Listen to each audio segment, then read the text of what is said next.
众朋友们，大家好，欢迎收看最新期的《巴黎感觉》。这期节目呢，肯定带给大家新鲜、另类的、完全不同的感受。我们每天走在巴黎大街小巷，跟许多巴黎人擦肩而过，那种新奇的陌生的感觉已经淡漠了，就好像走在上海或中国的某个城市。其实不是这样，只要你走进某一个人内心世界，也许你会发现许多的秘密。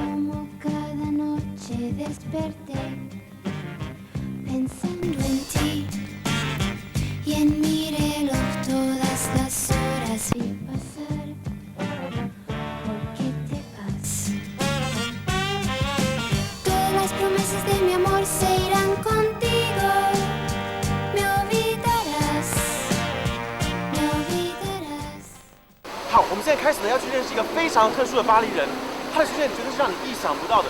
他跟这个世界是格格不入，他甚至说他自己不是人。哎呦，是不是很有意思呢？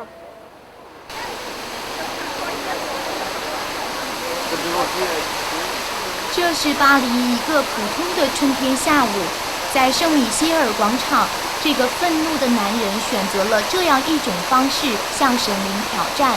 对于广场上众多的巴黎人来说，这一刻不足为奇，但对于自然主义者奥尔余曼来说，瞬间就意味着永恒。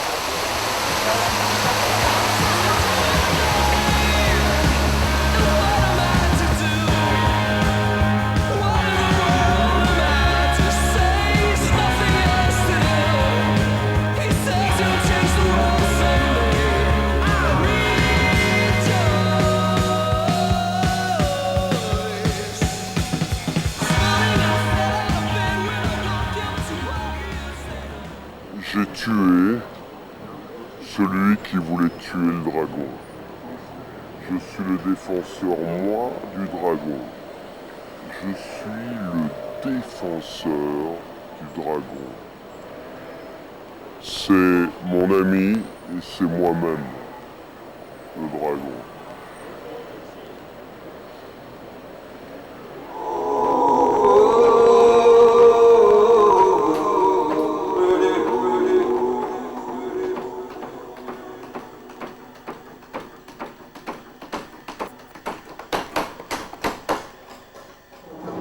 Vous n'avez pas vu la tête du capitaine? Elle est à tes pieds, mon. Elle est à tes pieds. Regarde. Elle roule. Elle roule, la tête du capitaine. Regarde-la. Regarde-la bien, petit. Regarde-la. C'est horrible. Qu'est-ce que je fous là? Maman, qu'est-ce que je fous là?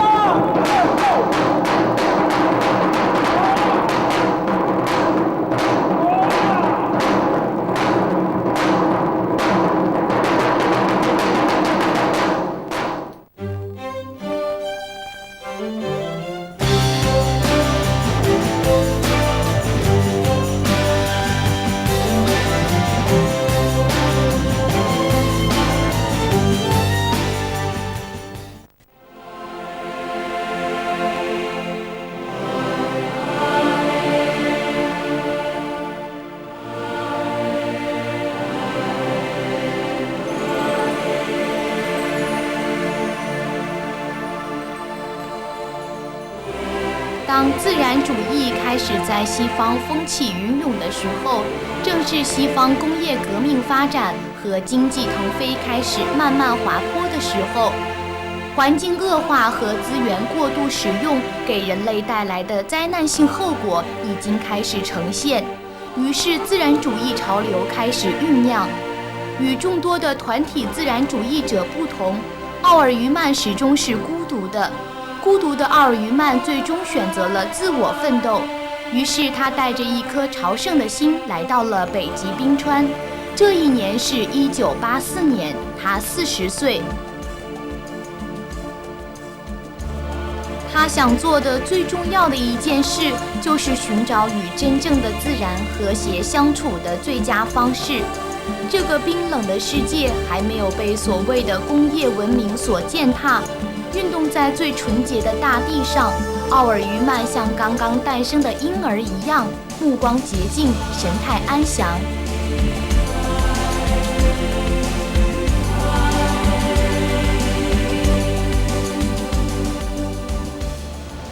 Le jour où j'ai plongé d'un hélicoptère dans le Groenland, à Jacobson, c'était juillet 84. où je me suis immergé nu dans une eau glacée. J'ai sauté de 13 mètres de haut. C'était une folie, c'était une démesure. Si je n'avais pas fait ça, je serais mort. Pas par les glaces, mais dans ma tête. Il fallait que je puisse m'exprimer en qualité de poète et dire à l'humanité que le souffle était majeur et que l'humanité allait perdre obligatoirement le souffle. Et c'est pour ça que je suis devenu un dragon que j'aime profondément.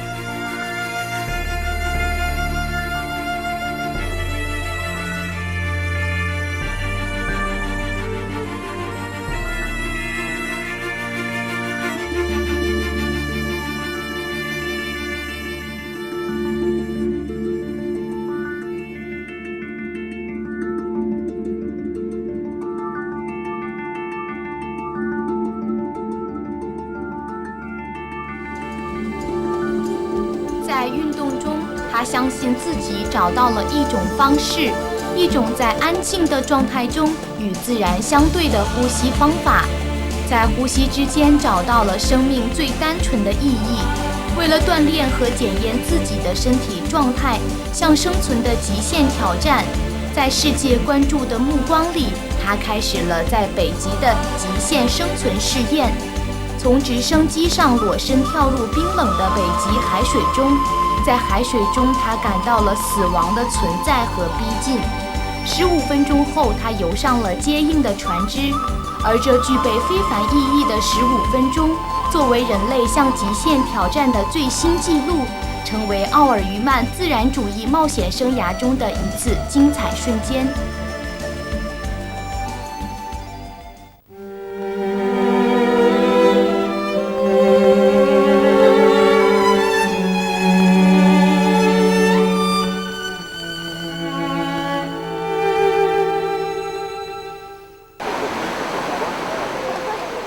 2002年6月，在巴黎，奥尔于曼先生把他对遥远中国的好感变成了一个献给巴黎感觉观众的专门表演。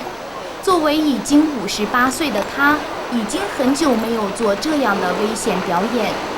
对于奥尔于曼来说，58岁并不足以代表他的真实生理年龄，但自然主义者也同样抗拒不了自然规律。衰老对于普通人来说是自然的，对于奥尔于曼却是令人沮丧的。至少他现在已经不能随心所欲地表演了。经过充分的准备之后，他最终选择了塞纳河上的阿拉马桥，这里距离当年英国王妃戴安娜遇难的地方很近，只有不到100米。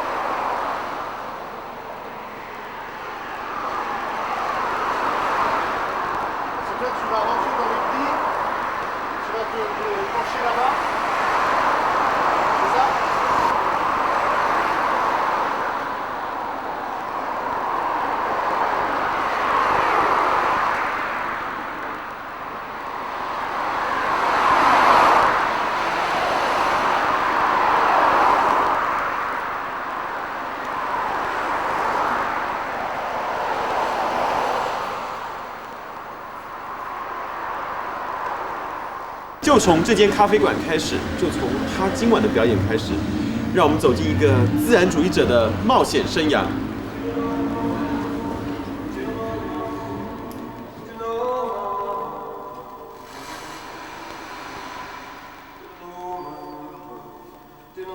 每周有2天晚上，自然主义者奥尔于曼在这里为那些崇拜自然主义思想的人开始他的演讲。他把自己的表演称为演讲，因为他相信，只有在某种特殊的气氛里，人们才会真正的了解他的全部思想。他像一个来自另外一个时空的传教士或者布道者，他目光炯炯，声音高亢，用他所认为的龙的吟唱，引导人们进入关于生存、宗教和世界末日的恐惧中。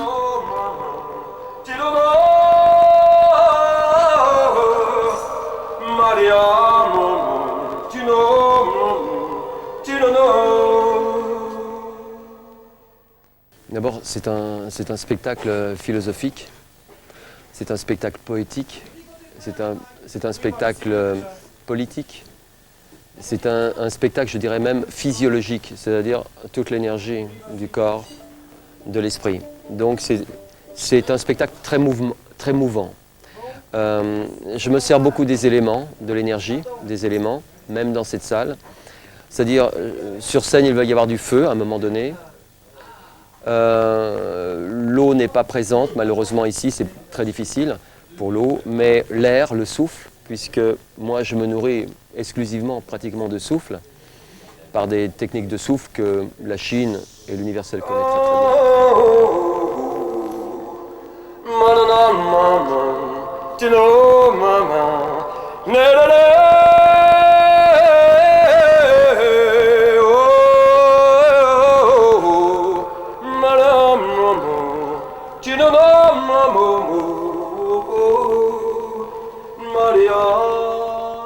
Je vois cette modernité qui va tout saccager au niveau de la terre et au niveau des anciens. Et je dis bien, ça se passera autant en Chine qu'en Europe, qu'en Afrique, qu'aux États-Unis. Uniformité pour tout le monde. Et dictature pour tout le monde. Et répression pour tout le monde. Et sécurité pour tout le monde. Et ça, il y a des êtres qui ne l'accepteront jamais, parce que nous sommes des êtres libres. Et tout artiste est un être libre, entre autres. Il n'y a pas que les artistes, mais les artistes sont là pour ouvrir, et pas pour se gargariser avec leur nombril, pour dire, voilà, je fais un spectacle, est-ce que c'est bien, est-ce que c'est pas bien? On s'en fout. Ce qui est important, c'est de dire des choses face à un système qui est en train de nous bouffer, qui est en train de nous corrompre, et on le voit en France, on le voit en Europe, qui est en train de nous assujettir à nos libertés. Et ça, c'est extrêmement grave. Voilà pourquoi je combats. Moi, je suis un guerrier, je suis un combattant. Déjà senti seul avec ce singe qui fait la grimace et arrête ses yeux d'effroi. Cela s'appelle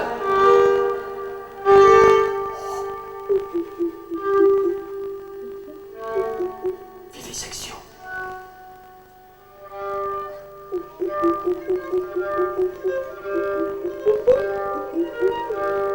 Vivisection, je vomis ton nom et vous déclare ma haine. 面对都市的繁华浮躁，面对物欲横流、道德沦丧、世风日下，自然主义者奥尔余曼一直寻找着他对抗的方式。他一次次奔跑在城市的屋顶，像一个降落人间的精灵俯视众生。他蔑视一切，却同样被一切所忽视。在长达30年的职业自然主义生涯中，奥尔余曼没有停止过对于强健身体的追求。在他的理念中，人类的最大错误在于对身体的忽视。在工业革命到来之前，人类在漫长的进化过程中，强壮的身体和勇敢的精神是发展的主要支柱。而今天，这一切已经不具备实际意义。越来越虚弱的身体，只有依赖越来越冰冷的机器。Und wer sie einmal gehört hat, weiß nur ein Alphorn klingt so schön.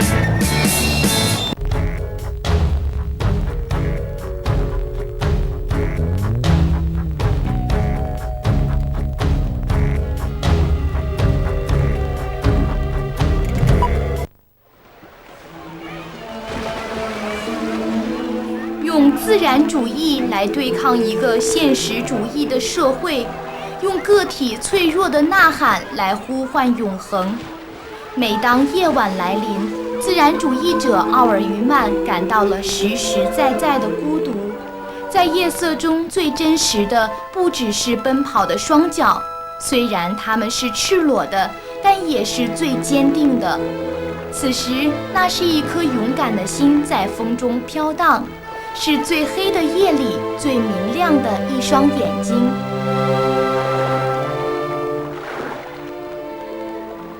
Le souffle est toujours parmi nous, qu'il soit en Chine ou ici en Europe, en France. Le souffle nous touche, sauf que l'homme traditionnel ne le prend jamais. Voilà pourquoi je reviens sur ce côté hors humain, c'est de visiter Paris sur des lieux interdits, des lieux où on ne peut pas accéder. Alors, pieds nus, toujours pieds nus, je vais, je vole, je glisse, j'avance et je glisse. Voilà, je vous ai parlé du Christ, parce que c'était un être peut-être hors humain à sa façon, qui est mort par étouffement, que l'humanité a tué par étouffement sur sa croix, comme ça. Et moi, je restitue ce souffle à des êtres qui veulent sortir de l'humanité. Est-ce que c'est possible de sortir de l'humanité? C'est possible. Ceux qui m'entendent, c'est possible. Pourquoi on ferait partie de tout ce système-là? Pris par le temps et pris par l'histoire. Et le temps et l'histoire sont la mort de l'être vivant et de l'âme, de la puissance de Lao-Tzu, comme de tous ces grands hommes qui ont navigué sur cette terre, ces grands êtres vivants, et qui se sont tous fait, massacrer par l'humanité qui veut bien dormir, bien bouffer, bien jouir.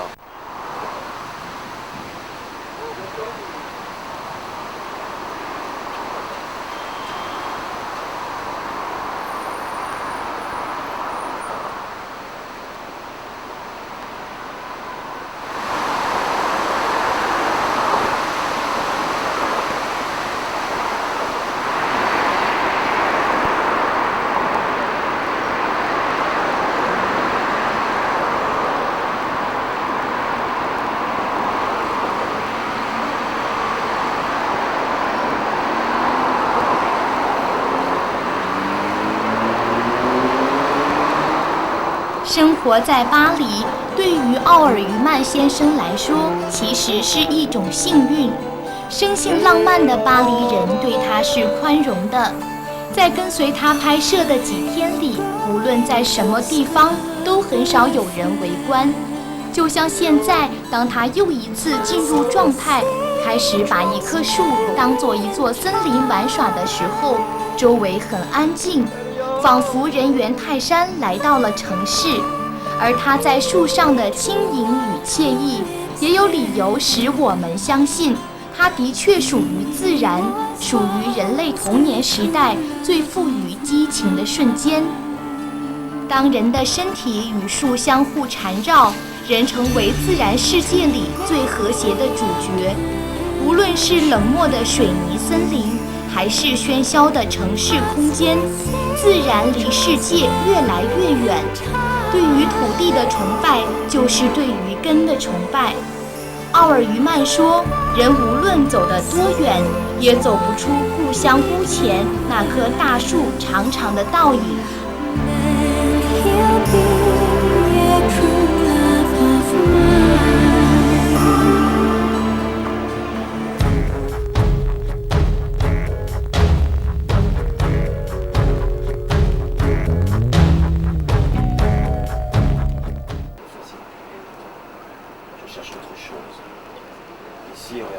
Spéciale l'humanité. Elle ne peut marcher que par le profit, donc l'argent. Elle ne peut se déplacer que lourdement sur cette terre et détruire pour manger, pour se nourrir. Détruire les animaux, détruire le végétal. L'humanité n'a vraiment aucune chance. Non, je vous assure. Qu'est-ce qui l'a fait tenir sinon les religions et l'espérance. Espérance. Oh, espérance. Je m'appelle Espérance. Je m'appelais Espérance. L'espérance est partie. L'espérance, c'est la carotte au bout du bâton. Et l'humanité marche. Demain, ça sera mieux. Demain, ça sera beaucoup mieux. Demain, ça sera beaucoup mieux. Mais demain, ça sera la folie. Ça sera la démesure. Alors, il faut aussi soi-même se démesurer et dans sa physiologie se transformer, faire une alchimie de soi. Voilà, c'est ce que je pense. Je pense que l'humanité, elle fera ça. Crise cardiaque. Trop de vitesse, trop de travail. Trop là.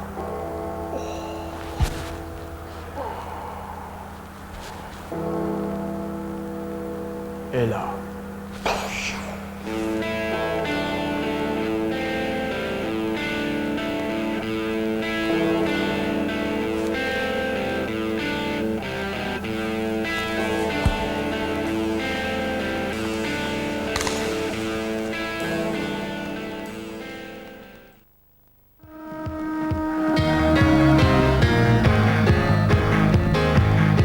Ja, sie ist meines Fuß Lady und ich ein Mann aus den Bergen.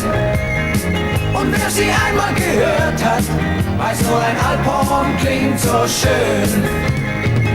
Ja,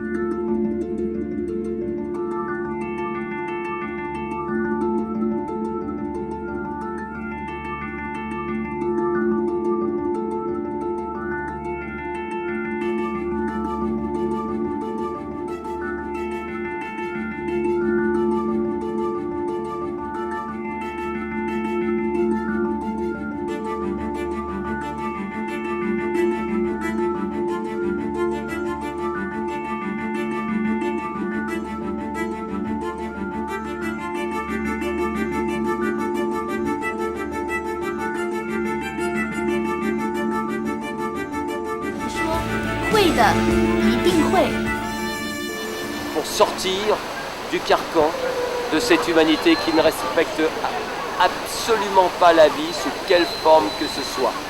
Car l'humanité aime bien la mort. Et moi je suis fasciné par la vie parce que quand j'étais enfant, je manquais de respiration, j'avais des convulsions respiratoires. Né en 1944 en Allemagne. À partir de ce moment-là, j'ai senti que ma vie basculait.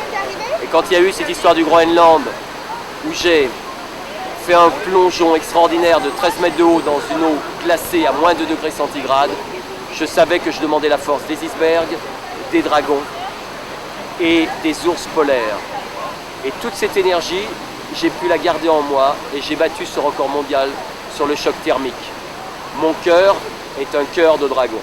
Voilà mon histoire est terminée. À vous Chinois de bien réfléchir, Chine ancienne, Chine de Lao Tse, à vous de bien entendre ce message, cette réflexion. C'est une réflexion authentique, juste et vraie. Alors il faudra peut-être choisir autre chose, c'est ça, hors humain. C'est montrer une nouvelle piste, une nouvelle voie, un nouvel accès pour ceux qui voudront se délivrer vraiment. C'est un message du souffle, un message du dragon, un message de l'enfance, un message de la beauté, un message d'être, les êtres libres, ce que j'ai appelé les êtres en suspens. À bientôt, la Chine.